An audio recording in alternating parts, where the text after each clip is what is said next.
നമ്മുടെ വേടനെ ചുറ്റിപ്പറ്റിയുള്ള ഒരുപാട് വിഷയങ്ങൾ നമ്മൾ കഴിഞ്ഞ ദിവസങ്ങളിലെല്ലാം കണ്ടിന്യൂസ്ലി ചർച്ച ചെയ്തു. എനിക്ക് തോന്നുന്നു മറ്റൊരു ചാനൽ പോലും ഇതേപോലെ ഒരു കണ്ടിന്യൂസ്ലി ഒരു ചർച്ച ചെയ്യുന്നതായിട്ട് ഞാനെങ്ങും കണ്ടിട്ടില്ല.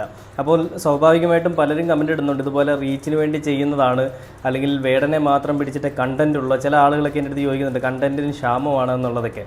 അവരോടൊക്കെ എനിക്ക് പറയാനുള്ളൊരു മറുപടി ഞാൻ പലപ്പോഴും പല വീഡിയോകളിലും ഞാൻ പറയുന്നുണ്ട്. എന്നിരുന്നാൽ കൂടി ഒരിക്കൽ കൂടി ഞാൻ പറയാം. അപ്പോൾ അതിനുള്ള മറുപടി എന്ന് പറഞ്ഞാൽ ആരെങ്കിലുമൊക്കെ വേണ്ടടേ സംസാരിക്കാൻ, അതുകൊണ്ടാണ് ഞാൻ ഈ സംസാരിക്കുന്നത്. അപ്പോൾ എന്താണെന്ന് വെച്ചാൽ ഈ വേടൻ്റെ വിഷയങ്ങൾ എന്തുകൊണ്ടാണ് ഈ രീതിയിലേക്ക് കത്തിക്കയറി പോകുന്നതെന്നും മറ്റുള്ളവർ ഇതൊക്കെ ചെയ്യുമ്പോൾ എന്തുകൊണ്ട് അതിനത്രയും വലിയ പ്രാധാന്യം കൊടുക്കുന്നില്ല, അല്ലെങ്കിൽ അതിനെ വലിയ രീതിയിൽ കാണാത്ത പോലീസുകാരുടെ അന്വേഷണങ്ങൾ എന്തുകൊണ്ടാണ് അങ്ങനെ പോകുന്നതെന്നൊക്കെ നമുക്ക് ഊഹിക്കാം.